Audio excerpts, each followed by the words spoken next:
todos e a todas, eu sou Cristiano Glória, estamos aqui para a segunda parte da nossa conversa com o professor Carlos Oliveira, o K.O., que a gente está falando aqui de um assunto muito importante, muito pertinente, que é o impacto da pandemia aqui no sistema de educação. Na primeira parte desse programa, a gente conversou sobre o caos, literalmente. Chegou março, o mundo que a gente conhecia mudou, as universidades começaram a ter que se adaptar, começar a entender como é que era esse nosso momento. E eu queria que você falasse um pouquinho para a gente agora sobre esse momento que a gente está vivendo hoje. O que está sendo discutido aqui no Brasil, especificamente, para essa retomada? A gente falou das incertezas, falou até mesmo da politização do vírus, mas o que está sendo discutido hoje para essa retomada nossa? Vamos pensar já nos avanços. A questão da aprendizagem remota ou do uso de mediação tecnológica em universidades públicas, por exemplo, demoraria mais 3 décadas para a gente continuar discutindo com toda a burocracia universitária sobre a relevância do uso das metodologias, das tecnologias na aprendizagem. Então, isso daí é um avanço enorme, né? Hoje, as universidades públicas estão pensando como vão fazer para retomar. Por exemplo, a UERJ retoma as suas atividades, ou seja, o primeiro semestre de 2020 inicia remotamente em setembro. E depois o segundo semestre de 2020 já será em 2021. E também remoto. Isso era impensável, essa discussão. Eu sou da UERJ há muitos anos, né? Eu entrei lá, tenho 39 anos de UERJ, né? Então, estou em tempo de me aposentar. Eu não pensei que eu fosse ver essa mudança. E quem trouxe isso para nós foi o bichinho, o vírus é que possibilitou essa rápida discussão. A UERJ levou 3 meses com grandes discussões até conseguir aprovar com o reitor Ricardo Lodge, na semana passada, a regulamentação desse período emergencial de aprendizagem remota, de ensino remoto. Então, isso não é pouca coisa, já não é Sim. pouca coisa. Você pensar que essa discussão que era ideologizada, né? A educação saiu de ciência e passou a ser um dogma, com ideias de um lado ou de outro. Isso tem feito um atraso da educação brasileira, porque a gente dogmatizou discussões que deveriam ser científicas, sobre desenvolvimento, sobre como aprender, enfim, eu acho que isto é um avanço. Não haverá retrocesso nisso, não haverá hipótese de voltar atrás. Ou a gente entende que as tecnologias elas são direito, ou a gente estará condenando a população a viver, uma grande parte dela, como uma população desnecessária, uma população que será só uma despesa na sociedade. Portanto, é preciso fazer esse processo de inclusão. Então, nós não vamos voltar atrás. E nisso, a pandemia acelerou este processo. Um dos mimimis que a gente tinha era da exclusão digital. E isso era muito confortável para quem era contra a tecnologia. Temos uma população socially divided, digitally divided, e aí você ia com aquelas terminologias, teses de doutorado e tal, falando sobre o diagnóstico. Estamos aí. Agora, ninguém fazia uma proposta. A proposta é, como é que eu faço inclusão digital? Porque a exclusão a gente já sabe que tem. Agora é um outro passo. Eu estou na outra fase do jogo. Se eu estivesse gamificando, eu já estava na fase 3. Eu já tive o impacto, eu antes negava a tecnologia, tive que engolir a tecnologia e agora a tecnologia fará parte da vida da educação. Então, a retomada está aí. A retomada está aí. Por acaso, no dia 4 de agosto, o secretário-geral da ONU, que é um português, foi o primeiro-ministro de Portugal, o excelente primeiro-ministro, António Guterres, ele lança, então, o que ele chamou de um plano que é Salve a Educação. Por quê? Porque, na verdade, nós estamos num processo, Cristiano, assustador. de que se a gente não fizer a retomada das atividades escolares, observando rigorosamente os protocolos sanitários, mas saindo de uma visão do medo eterno, juntando informações como o do diretor-geral da OMS, há 3 dias atrás, dizendo que não há bala de prata.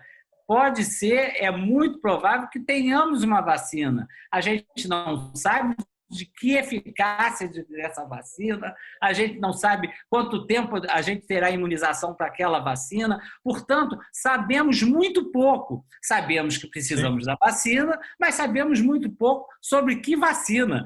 Temos até uma vacina secreta, que é a vacina russa, que só o russo sabe como é.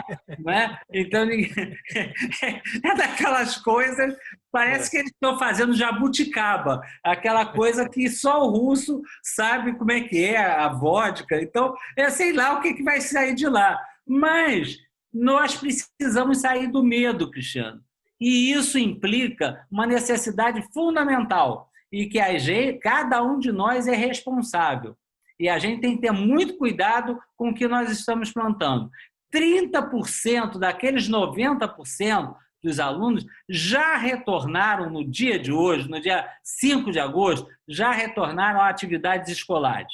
De diversas formas. Ninguém está dizendo que retomada escolar é abrir a porta da escola e dizer assim, venham alunos, entrem. Não, é nada disso. É cheio de cuidados, os cuidados de distanciamento, os cuidados de uso de máscara, uma bobagem que é essa coisa da temperatura na porta da escola, isso só serve para aglomerar. A nossa recomendação no Estado é que a criança só saia de casa, isso é uma responsabilidade familiar, quando ele estiver checado a sua temperatura. Se a temperatura está fora do padrão, tem que levar ele para a unidade de saúde e não para a escola. Se ele entrar, o que cabe aos professores é conhecer a sintomatologia e detectar, eventualmente, tanto profissionais quanto alunos que estejam com sintomas de Covid. Aí sim, verificar a temperatura, ou seja, terá que ter o termômetro na escola, não é isso que estamos falando. O que estamos falando é que não há nenhuma finalidade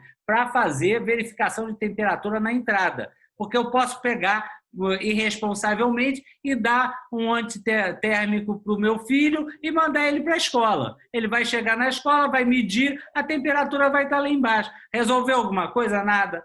Resolveu nada. Portanto, os protocolos sanitários vão determinar o retorno. Pode ser que com distanciamento de 1,5 metro, que é o ideal, é o que estamos usando no Estado, não é necessário 2 metros. Internacionalmente, temos usado mais 1,5 metro. 1,5 metro de distanciamento pode ser que as turmas e o tamanho das salas elas só suportem 30%. 20% do número de alunos. É tudo uma questão de métrica. Aí é uma questão de métrica. Cada escola, cada sistema de ensino vai ter que dar autonomia para cada escola fazer as suas adequações. Você vai ter que ter guidelines, protocolos, POPs de implantação e, a partir disso, as escolas vão fazendo as suas adequações. Temos que discutir, na sociedade brasileira, Cristiano, o que é preciso voltar primeiro. A ciência tem nos dito que é mais grave voltar, por exemplo, com o ensino médio do que com os mais novinhos. É isso que a ciência tem nos dito, né? Mas a criança quer se abraçar. Em Portugal, eles fizeram o seguinte, colocaram mais asas nas crianças para elas não conseguirem, que dá 1,5 metro, elas não conseguem se aproximar. Cada lugar, na Ásia não precisa, porque eles já não se aproximam.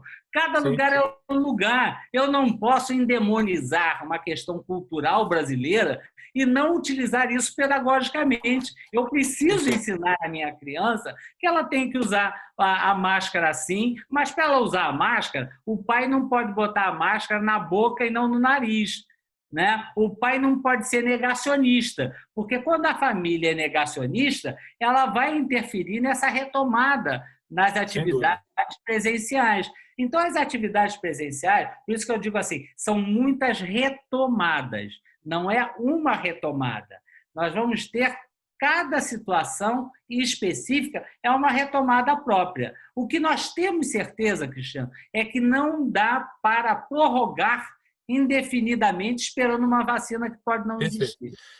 Cada um dos pais tem que ter certeza, e a gente estava conversando antes, Cristiano, que esse processo pedagógico, esse processo educacional que a gente vai viver, está vivendo, essa retomada, ela, na verdade, ela tem uma finalidade muito grande para que a gente retome também a economia. A economia necessita que os pais retornem às suas atividades. Quando nós privamos os alunos mais jovenzinhos de ter creche e pré-escola, nós vamos condenar famílias compostas e lideradas por mulheres solteiras ou mulheres que não têm maridos, que criam seus filhos, a não poderem voltar ao mercado de trabalho e ser substituídas por homens ou mulheres que não têm filhos. Nós vamos agravar ainda mais a exclusão social. Nós vamos agravar sensivelmente o que nós vamos ver na sociedade. Nós estamos, quando não retomamos, São Paulo diz que retoma em setembro, o Rio de Janeiro se retoma na bandeira verde, que me parece uma sugestão mais concreta, porque nós temos que ver como é que vai se comportar e retomar. A população tem que acreditar nessa perspectiva. Queria que você falasse um pouquinho, Cauã, exatamente nesse ponto, porque a gente agora passou por um terceiro momento. Falamos do caos, falamos da retomada, ela já se iniciou, já temos aí 30% daqueles 90% já tendo conteúdo. Isso vai ser uma coisa que vai acontecer naturalmente aqui no Brasil também, a gente já está vendo os anúncios aí de retomada, mas a gente vai entrar agora no terceiro momento, que é o seguinte: como é que a gente vai agora se organizar tecnologicamente, pedagogicamente, e na minha percepção, se me corrija se eu estiver errado, um dos grandes problemas a nível universitário, que é a capacitação da equipe docente para a utilização de novas tecnologias. Isso sempre foi uma barreira muito grande, né? Tanto do ponto de vista de métodos de ensino, né? Sair do cuspigis para o método ativo, etc.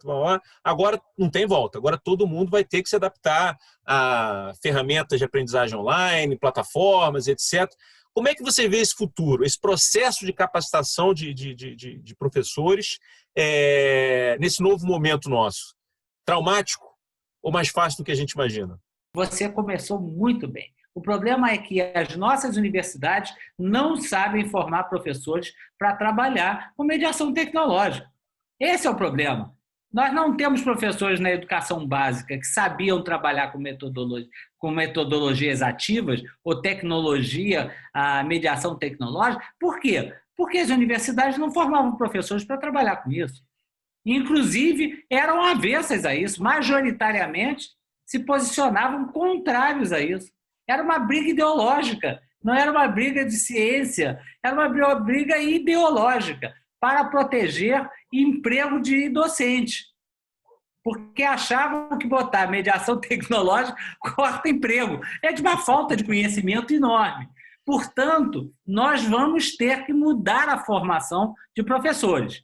Vai ser muito, Cristiano, como nós fazemos no SUS. Nós pegamos profissionais muito mal preparados nas universidades, fora da realidade do Sistema Único de Saúde, e temos que oferecer educação permanente ao longo de todo o tempo que ele está no trabalho, para ele melhorar e poder trabalhar nas unidades de saúde. Vai ser a mesma coisa. Nós temos um conjunto de professores que já estão aí. Eles precisam ser qualificados. Então, nós vamos ter que investir pesadamente em educação permanente desses professores existentes.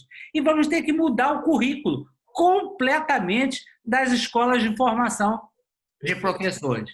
E isso vai implicar que os professores que dão aula para professores também aprendam a utilizar a tecnologia. Isso tudo está sendo acelerado muito por conta da pandemia e das retomadas que a gente conversou aqui. Porque é impressionante, né, as ramificações do assunto, né? A gente começou falando do impacto nos estudantes, né, nas crianças, nos jovens, etc. E agora a gente está falando do impacto na equipe docente, que também é um fator importantíssimo dentro desse ecossistema, né? E a gente falou desse processo ter sido acelerado, porque as universidades, as escolas como um todo, elas ficaram com esse desafio na mão. O desafio financeiro, da retomada, e o desafio pedagógico, né? Eu preciso passar conteúdo com qualidade.